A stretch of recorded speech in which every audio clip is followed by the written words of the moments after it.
میخوام توی این ویدیو دانستنی‌هایی راجع به زندگی انسان‌ها بهتون بگم که باز هم شگفت زده بشین و با صدای بلند بگین نه بابا. بلندترین مردان جهان توی هلند زندگی میکنن. متوسط قد مردان توی این کشور 183 سانتی متره و بلند قدترین زنان جهان در کشور لتونی هستند. متوسط قد زنان در این کشور 170 سانتی متره. همچنین سلطان کوسن که در ماردین ترکیه متولد شده با 2 متر و 51 سانتی متر قد اسم خودش رو با لقب بلند قدترین مرد جهان به ثبت رسونده.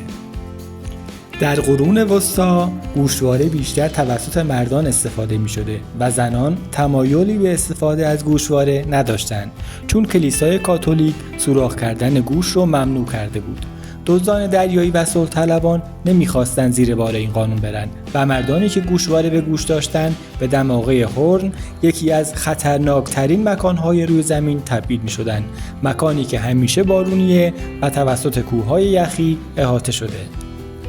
شرکت کوکاکولا روزانه حدود 1.8 میلیارد از محصولات خودش رو در بیش از 200 کشور جهان به فروش میرسونه.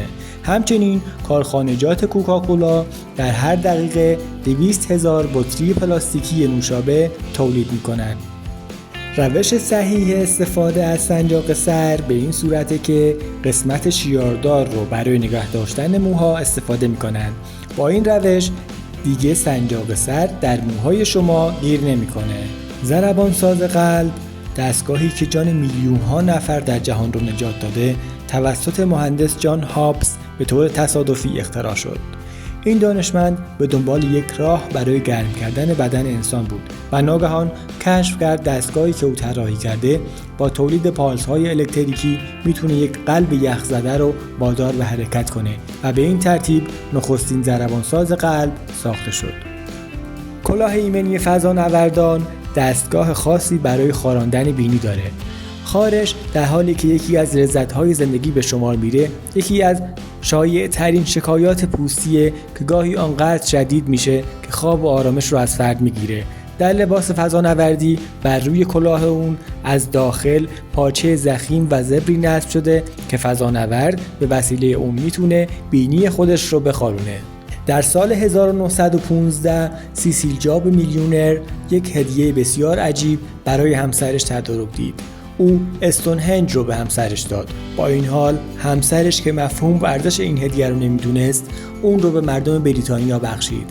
استونهنج یادمانی پیشا تاریخی در دشت سالزبری ویلچتر در جنوب انگلستانه. این اثر بازمانده دوران نوسنگی و عصر برنزه. بازی سنگ کاغذ قیچی یک فدراسیون بین‌المللی داره. از سال 2002 مسابقات سالانه بین‌المللی با جایزه $50,000 برگزار میشه. سنگ کاغذ قیچی یک بازی 2 نفره چینیه که توسط دست بازیکنان انجام میشه. این بازی معمولاً به عنوان روشی برای انتخاب کردن در ابتدای بازی‌های دیگه به کار گرفته میشه. در چین به مردان خدمات بسیار غیر معمولی مثل احساس بارداری و زایمان ارائه میدن. مادر شدن به این سادگی ها هم نیست. 9 ماه و 9 روز تحمل تحولات جسمی و روحی، وزنی سنگین در شکم، کمردرد و پادرد و بالاخره درد کشنده زایمان، البته به علاوه کارهای روزمره که زنان انجام میدن.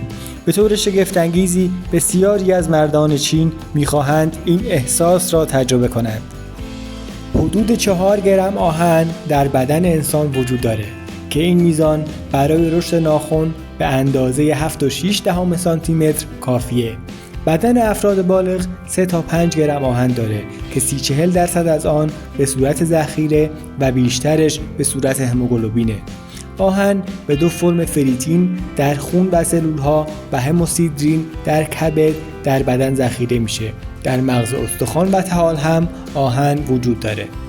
خط بریل که برای نابینایان استفاده میشه توسط پسر 15 ساله‌ای به نام لوی بری، یک کارگر ساده که به دلیل آسیب دیدگی کور شده بود اختراع شد. سیستم او با نام خط بریل به طور گسترده‌ای در دنیا توسط نابینایان برای خواندن و نوشتن استفاده میشه. اثر زبان شما مانند اثر انگشتانتون منحصر به فرده. بررسی‌های دانشمندان حاکی از اونه که اثر زبان یا نقش سطح زبان هر انسان مخصوص خود اوست و هیچ شباهتی بین اثر زبان دو نفر وجود نداره. در واقع میتوان گفت اگر اثر زبان هر فرد در جهان ثبت شود، میتوان از این عضو بدن همانند اثر انگشت برای شناسایی افراد مختلف جهان استفاده کرد. یونانیان باستان از ادرار خود برای تمیز کردن دندوناشون استفاده می‌کردند. خوشبختانه بعدها مردم دریافتند که آمونیاک موجود در ادراره که باعث سفید شدن دندون‌ها میشه و این کار منسوخ شد. کوتاه‌ترین جنگ در تاریخ جهان جنگیه که بین انگلیس و زنگبار در 27 اوت 1896 اتفاق افتاد. این جنگ تنها به مدت 38 دقیقه طول کشید که اون رو به عنوان رکورددار کوتاه‌ترین جنگ بین دو کشور ثبت کردند. دلیل اصلی جنگ مرگ سلطان طرفدار انگلیس حمد بن سوینی ابو سعید و جانشین وی خالد بن برقش ابو سعید بود. نزدیک به 150 نفر در سال بر اثر افتادن نارگیل بر روی سرشون جان خودشون رو از دست میدن که این رقم نسبت به تعداد مرگ و میرهای ناشی از حمله کوسه به انسان 15 برابر بیشتره.